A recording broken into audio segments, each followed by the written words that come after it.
Hi, Rupert. Hi. I'm Christine. Hi, Christine. It's my first retreat. Thank you for coming all the way to California. So my question is about trauma. And so 3 years ago, something deeply traumatic happened to me. And I feel like my nervous system is faster than my abidance. And I feel like there's sort of a PTSD thing happening where the nervous system is just so fast. And I can tell after the fact, like, oh, wow, that was an overreaction, or oh, that felt terrible, and I'm fine, and I really didn't need to go through all of that gyration. But I guess my question is if you could maybe talk a little bit about trauma, maybe talk a little bit about how to get abidance on board a little faster than the nervous system, because the nervous system is kicking my ass right now.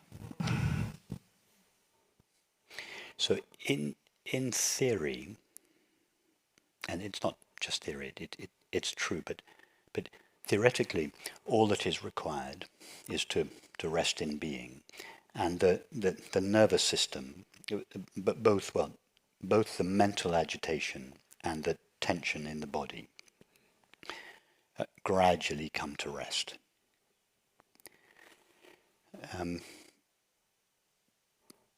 That's in theory. It's true, but sometimes in some people that the nervous system has been so traumatized that it needs a little extra help, slightly more relative help. When I say just rest in being and the nervous system will gradually settle down, it's the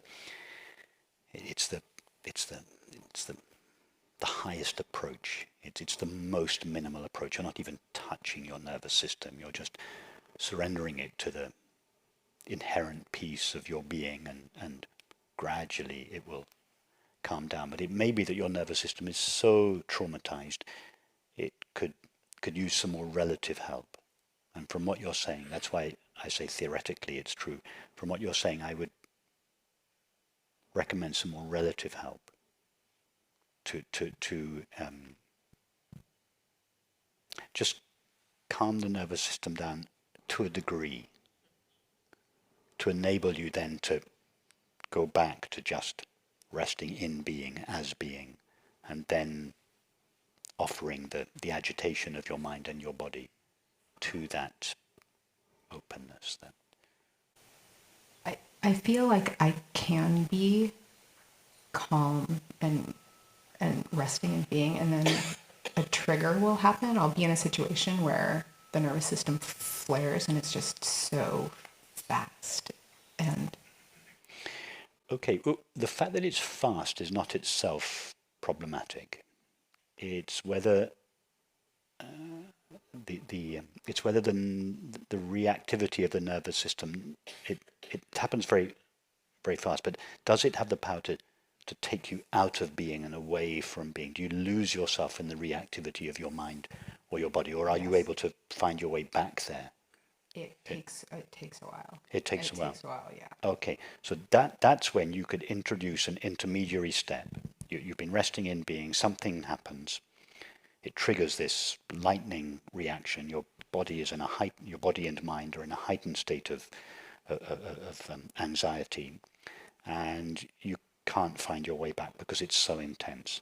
That's the time to introduce something more, a halfway house between the anxiety in the foreground and the peace in the background. Something. What is it? Halfway. Halfway house? Well, that's difficult for me to say because I'd need to know more, and this is probably not the time to go into too much detail, but I'd need to know more about the actual symptoms of the anxiety and the tension. For instance, is it more mental? Is it more physical? It's more physical. Do you want to say a little bit more about it? I don't want to ask you to say anything that's too personal, but can you say a little bit more about? I mean, I don't want to talk too much about the situation, but my reaction is very physical, very fight or flight, very panic. Yeah. So is there some? It's good, by the way, that it's physical and not mental. I think that's a healthy sign. Is there something you can do physically that would, something that you would engage you physically, that took you halfway back towards peace. Your body is in a state of heightened stress and tension.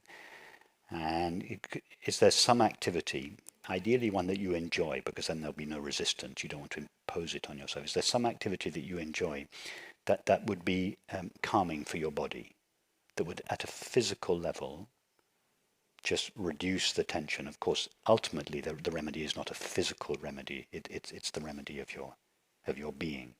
But is there something that you enjoy doing, that you could do physically? Just to give you some examples, some kind of yoga routine, some kind of qigong, some kind of exercise, some kind of activity, something that engages you physically, because you can't, for instance, you can't. It's very difficult to do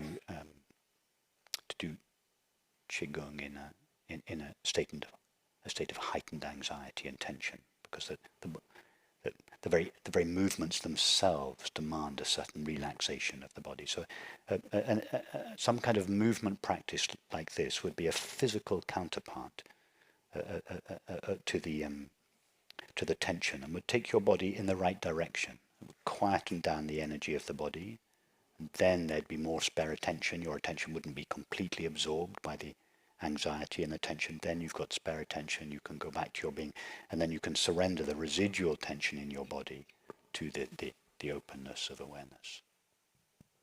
I will give that more thought. And ideally it should be something that, those are just examples. It wants to be something that you, ideally that you love to do, not something you impose on yourself as a discipline, something that you love to do, but something that you know takes your body in the right direction. Going for a walk together, or something that's enjoyable and engages you physically.